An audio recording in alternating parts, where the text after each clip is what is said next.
Hello students, இந்த கிளாஸில் நம்ம என்ன பார்க்க போகிறோம்னா 12th standard chemistry unit 6 solid state தமிழில் வந்து திட நிலைமை யூனிட்டில் இருக்கக்கூடிய calculate the packing efficiency or fraction of a metal crystal for a simple cubic lattice. ஓகேவா, ஒரு சிம்பிள் கியூபிக் லேட்டிஸ் ஒரு சிம்பிள் கியூபிக் ஸ்ட்ரக்சருடைய பேக்கிங் எஃபிசியன்சியை கால்குலேட் பண்ண போகிறோம். தமிழில் வந்து எளிய கனச்சதுரத்தின் பொதிவுத்திறன். ஓகேவா, ஓகே, ஃபஸ்ட்டு வந்து நம்ம இந்த பேக்கிங் எஃபிசியன்சி அப்படின்னா அதுக்கான மீனிங் என்ன அப்படின்றத நம்ம ஒரு எக்ஸாம்பிள் வச்சு பார்க்கலாம். ஒரு கியூபுக்குள்ளே ஒரு பால் ஒன்று வச்சுருக்கோம். அந்த பாலானது நம்ம வச்சுருக்கக்கூடிய அந்த கியூப் இருக்கு இல்லையா, அந்த கியூபோட 6 எட்ஜஸ்லேயும் டச் ஆகிற மாதிரி இருக்கும். ஓகேவா, 6 எட்ஜஸ்னால் வந்து என்ன அப்படின்னா, இப்போ ஒரு கியூப் அப்படின்னாலும் எப்படி இருக்கும், இங்கே ஒரு ஃபேஸ் இருக்கும், இங்கே ஒரு ஃபேஸ் இருக்கும், டாப்பில் ஒரு ஃபேஸ், கீழே ஒரு ஃபேஸ். அதே மாதிரி நம்ம இங்கே பார்க்குறோம் இல்லையா, ஃப்ரண்டில் இங்கே ஒரு ஃபேஸ் இருக்கும், பேக்கில் ஒரு ஃபேஸ் இருக்கும். ஓகேவா, அந்த 6 ஃபேஸஸ்லேயும் இந்த பால் வந்து இன்சைடில் டச் ஆகிருக்கு. ஓகேவா, இது எப்படின்னு இமேஜின் பண்ண முடியுதா? ஓகே, இப்போ இதை வந்து நம்ம ஒரு சிம்பிளாக நம்ம பார்க்கலாம். ஃப்ரண்ட் ஃபேஸை மட்டும் வச்சு பார்க்கலாம். ஓகேவா, ஸோ இந்த கியூப்பில் ஃப்ரண்ட் ஃபேஸை மட்டும் கன்சிடர் பண்ணிக்கோங்க. ஸோ அதுக்குள்ளே வந்து எல்லா எட்ஜஸ்லேயும் அந்த பால் வந்து டச் ஆகிருக்கு. இப்போ இந்த டச் ஆனது போக, அதாவது இந்த கியூபுக்குள்ளே இந்த பால் டச் ஆனது போக எம்டி ஸ்பேஸ் இருக்கும் இல்லையா, இந்த ஸ்பேஸு இது இது இது ஓகேவா.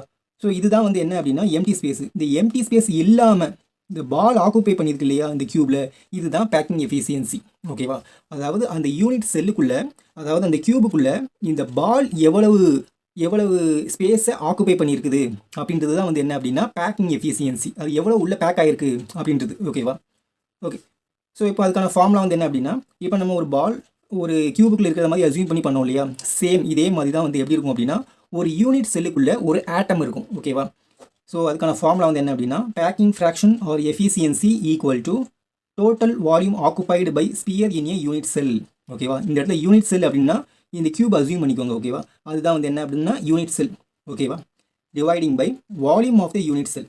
ஓகேவா, ஸோ இதில் என்ன சொல்ல வராங்க அப்படின்னா, யூனிட் செல்லினுடைய டோட்டல் வால்யூம், இந்த யூனிட் செல் இருக்கு இல்லையா அதோட டோட்டல் வால்யூம் மேலே என்ன கொடுத்துருக்காங்க அப்படின்னா total volume occupied by sphere in a unit cell. அப்படின்னா அந்த யூனிட் செல்லுக்குள்ளே உள்ளதுக்கூடிய அந்த ஸ்பியர் இருக்கு இல்லையா, அந்த ஆட்டம், அது வந்து எவ்வளவு வால்யூமில் ஆக்குப்பை ஆகிருக்கு அப்படின்றது. ஓகேவா, இன்ட்டு 100 அப்படின்னு கொடுத்துருக்காங்க. தமிழில் வந்து என்ன அப்படின்னா பொதிவுத்திறன் அல்லது பொதிவு பின்னம் அப்படின்னா ஒரு அலகு கூட்டில் உள்ள கோளங்களின் மொத்த கன அளவு பை அலகு கூட்டின் கன அளவு இன்ட்டு 100 அப்படின்னு போட்டிருக்கேன். ஓகேவா, ஓகே. இப்போ நம்ம இதுக்கான ஃபார்முலா எப்படி இருக்கும் அப்படின்றத நம்ம டெரைவ் பண்ணலாம். வால்யூம் ஆஃப் த கியூபுக்கான ஃபார்முலா வந்து என்ன அப்படின்னா நம்ம லோயர் கிளாஸஸ்லேயே படிச்சிருப்போம். வால்யூம் ஆஃப் த கியூபுக்கான ஃபார்முலா வந்து width into L into height. ஓகேவா, width into length into height. So அதுக்கான ஃபார்முலா வந்து என்னது அப்படின்னா ஏ இன்ட்டு ஏ கியூப் அப்படின்னு பார்த்துருப்போம். ஓகேவா, நம்ம இங்கே என்ன பண்ணுறோம் அப்படின்னா ஒரு யூனிட் செல்லை நம்ம ஒரு கியூப் மாதிரி அஸ்யூம் பண்ணிக்கிறோம். ஓகேவா, ஏன்னா இது ஒரு கியூப் மாதிரி தான் இருக்குது. அப்போ வால்யூம் ஆஃப் த யூனிட் செல்லுக்கான ஃபார்முலா வந்து என்னது, இதே ஃபார்முலா தான். ஓகேவா, வால்யூம் ஆஃப் த யூனிட் செல்லுக்கான ஃபார்முலா வந்து ஈக்குவல் டு ஏ கியூப். ஓகேவா, okay. So next volume of the ஸ்பியருக்கான ஃபார்முலா நம்ம கால்குலேட் பண்ணோம். வால்யூம் ஆஃப் த ஸ்பியர் ஆன ஃபார்முலா நம்ம ஏற்கனவே நம்ம படிச்சிருப்போம். வால்யூம் ஆஃப் த ஸ்பியர் ஒரு உருளையின் கன அளவு தமிழில், அதுக்கான ஃபார்முலா வந்து 4/3 பை ஆர் கியூப். ஓகேவா, ஏன் இந்த ரெண்டு ஃபார்முலாவே நம்ம அஸ்யூம் பண்ணுறோம் அப்படின்னா, ஃபஸ்ட்டு இந்த பேக்கிங் ஃப்ராக்ஷனுக்கான ஃபார்முலா என்ன கொடுத்துருக்காங்க, வால்யூம் ஆக்குபைடு பை த ஸ்பியர்னு கொடுத்துருக்காங்க இல்லையா. So volume of the sphere அதுக்கான ஃபார்முலா நம்ம பார்க்கணும். நெக்ஸ்ட்டு வந்து volume of the unit cell. ஓகேவா, கீழே கொடுத்துருக்காங்க பாருங்கள் volume of the unit cell. So அதை கண்டுபிடிக்கணும்.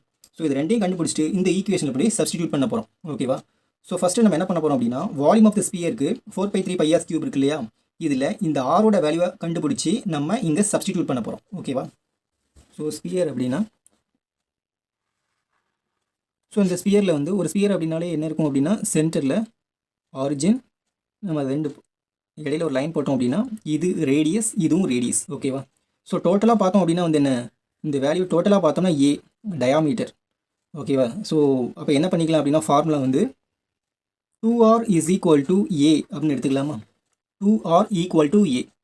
ஏன்னா 2 ரேடியஸ் சேர்ந்தால் தான் ஒரு டயாமீட்டர். ஓகேவா, 2 ரேடியஸையும் நம்ம ஆட் பண்ணோம் அப்படின்னா டயாமீட்டர் ஏ கிடைக்கும். ஸோ அதுலேருந்து ஆரோட வேல்யூ கண்டுபிடிச்சோம் அப்படின்னா ஆர் ஈக்குவல் டு A/2 ஆயிருமா. ஸோ இந்த ஆரை நம்ம என்ன பண்ண போகிறோம், இதில் சப்ஸ்டிடியூட் பண்ண போகிறோம். இந்த 4/3πs³ இருக்கு இல்லையா, வால்யூம் ஆஃப் த ஸ்பியருக்கான ஃபார்முலாவில் இந்த ஆரோட வேல்யூ நம்ம சப்ஸ்டிடியூட் பண்ண போகிறோம். அப்போ என்ன கிடைக்கும், volume of the sphere equal to 4/3πr³ பதிலாக இப்போ நம்ம என்ன போடணும், இந்த ஆரோட வேல்யூ கண்டுபிடிச்சோம் இல்லையா, A/2 ஹோல் கியூப், ஃபார்முலாவில் ஹோல் கியூப் இருக்குது. ஸோ அதனால் நம்ம கியூப் போட்டாச்சு. ஸோ அப்போ என்னாகும், 4/3 போட்டுக்கோங்க, A³ A/2 த ஹோல்ஸ் கியூப்னு இருக்குது. ஸோ கியூபை வந்து மேலையும் கீழே நம்ம பிரித்தோம் அப்படின்னா A³ இங்கே வந்து என்ன இருக்கும், 2 கியூப்னா 2 × 2 × 2. ஓகேவா, அப்போ என்ன கிடைக்கும், 2 × 2 × 2 அப்படின்னா A³/8 ஆயிரும். சாரி, ஆமாம் 8 ஆயிரும். ஓகேவா, ஸோ அப்போ நம்ம என்ன பண்ணணும் அப்படின்னா நெக்ஸ்ட் டைமில் 4πA³ எடுத்துக்கிறோம். 4πA³/3 × 8 3 × 8 என்னாகும், 24 ஆயிரும். ஓகேவா, ஸோ இப்போ நம்ம இதை கேன்சல் பண்ணோம் அப்படின்னா என்னாகும், இங்கே 4 இருக்குது, இங்கே 24 இருக்குது. ஸோ அப்போ நம்ம டிவைட் பண்ணோம் அப்படின்னா என்ன கிடைக்கும், πA³/6 அப்படின்னு ஆயிரும். ஓகேவா, ஸோ 4 6 are 24. ஓகேவா, ஸோ 6ன்னு ஆயிரும்.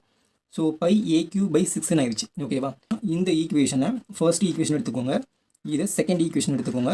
ஸோ ஃபர்ஸ்ட் அண்ட் செகண்ட், ஓகேவா, ஃபர்ஸ்ட் அண்ட் செகண்டை நம்ம எதில் சப்ஸ்டியூட் பண்ண போகிறோம், இந்த ஈக்குவேஷனில் சப்ஸ்டியூட் பண்ண போகிறோம். ஓகேவா, ஃபர்ஸ்ட் ஃபார்முலா. ஸோ அப்போ packing fraction equal to total volume occupied by the sphere இந்த யூனிட் செல். இதுக்கான ஃபார்முலா நம்ம இங்கே கண்டுபிடிச்சிருக்கோம் இல்லையா, πA³/6 டிவைடிங் பை நெக்ஸ்ட் கீழே இங்கே வால்யூம் ஆஃப் த யூனிட் செல்லுக்கான ஃபார்முலா வந்து என்ன, A³. ஓகேவா, width into length into height. So அந்த ஃபார்முலாவை நம்ம அப்ளை பண்ணும்போது A³ ஆயிரும். ஸோ அப்போ நெக்ஸ்ட் என்ன கிடைக்கும், இந்த A³ மேலே கொண்டு போயிடலாமா. ஸோ πA³/6 ஆயிருமா. ஸோ இந்த A³ கேன்சல் ஆயிரும், இஸ் ஈக்குவல் டு π/6 ஆயிரும். ஓகேவா, இதில் நல்லா கவனிங்க, பேக்கிங் ஃப்ராக்ஷனுக்கு இன்டூ 100ன்னு போடணும் இல்லையா, அப்போ நம்ம இங்கே என்ன போடணும், இன்டூ 100. ஓகேவா, ஃபார்முலாவில் பாருங்கள் என்ன கொடுத்துருக்காங்க, இன்டூ 100. ஓகேவா, அப்போ இங்கேயும் என்ன ஆயிரும், 100. ஓகேவா, இங்கேயும் 100. ஓகே, இப்போ நம்ம நெக்ஸ்ட் என்ன பண்ணோம் அப்படின்னா பையோட வேல்யூ வந்து என்னது, 3.14. ஓகேவா, இங்கே 100 கொடுத்துருக்காங்க இல்லையா, சாரி 100. ஸோ இன்ட்டு 100/6 ஆயிரும். ஓகேவா, ஸோ இப்போ 100 × 3.14 என்ன ஆயிரும், 314 ஆயிரும். ஓகேவா, /6. ஸோ இப்போ நம்ம இது ரெண்டையும் டிவைட் பண்ணோம் அப்படின்னா என்ன கிடைக்கும், 6 314. ஓகேவா, ஸோ அப்போ நம்ம டிவைட் பண்ணும்போது 5 6 are 30 டிவைடிங் பை, ஸோ இப்போ பேலன்ஸ் எவ்வளோ இருக்குது, 1 இருக்குது. ஸோ 4 இறக்கிடுங்க. ஸோ 2 6 are 12 ஆயிரும். ஸோ பேலன்ஸ் எவ்வளோ இருக்குது, 2 இருக்குது. ஸோ இங்கே 0 சேர்த்துக்கிட்டு இங்கே பாயிண்ட் வச்சுக்கலாம். ஸோ அப்போ நெக்ஸ்ட் என்ன கிடைக்கும், 3 6 are 18 ஆயிரும். ஸோ பேலன்ஸ் எவ்வளோ இருக்குது, மிச்சம் 2 இருக்குது. ஸோ அப்போ நெக்ஸ்ட் என்ன வரும், இங்கே 0 தான் வரும், நம்ம இங்கே 3 போடுவோம். அப்போ 3 போய்கிட்டே இருக்கும். ஓகேவா, ஸோ அப்போ என்ன கிடைக்குது அப்படின்னா 52.333 அப்படி போய்கிட்டே இருக்கும். ஸோ நம்ம என்ன பண்ணிக்கலாம், 52.33 மட்டும் எடுத்துக்கிட்டு அவ்வளோ பர்சன்டேஜ். ஓகேவா, இந்த இடத்துல ஏன் 100 அப்படின்றத போட்டாங்க அப்படின்னா அதை பர்சன்டேஜில் நம்ம கேல்குலேட் பண்ண போகிறோம். அதுக்காக தான் நம்ம இங்கே 100 அப்படின்னு ஃபார்முலா இருக்குது. ஸோ நம்ம இங்கே பர்சன்டேஜில் போட்டாச்சு. ஓகேவா, ஸோ இதுக்கான மீனிங் வந்து என்ன அப்படின்னா நல்லா கவனிங்க, இந்த டோட்டல் ஸ்பியரில், ஓகே சாரி, இந்த டோட்டல் யூனிட் செல்லில் நம்மளுக்கு 52.33% மட்டும்தான் என்ன இருக்குது, இந்த ஆட்டம் இருக்குது. மிச்சம் இருக்கக்கூடிய ஸ்பேஸ் ஃபுல்லாமே எப்படி இருக்கும், இங்கே இந்த இடம் இருக்குது பார்த்தீங்களா, இந்த கேப்லாம் இருக்கு இல்லையா, இதெல்லாம் தான் வந்து என்னது, எம்டி ஸ்பேசஸ். ஸோ அப்போ நம்ம சிம்பிள் கியூபிக் லேட்டிஸை பொறுத்த வரைக்கும் 52.33% மட்டும்தான் ஆட்டம் ஆக்குப்பை ஆகிருக்கு. மிச்சம் ஃபுல்லாமே வந்து எப்படி இருக்குது, எம்டி ஸ்பேஸாக இருக்குது. சிம்பிள் கியூபிக் லேட்டிஸை பொறுத்த வரைக்கும் பேக்கிங் எஃபிஷியன்சி ரொம்ப லோ. ஓகேவா, இதுதான் வந்து என்ன அப்படின்னா சிம்பிள் கியூபிக் லேட்டிஸோட பேக்கிங் எஃபிஷியன்சி.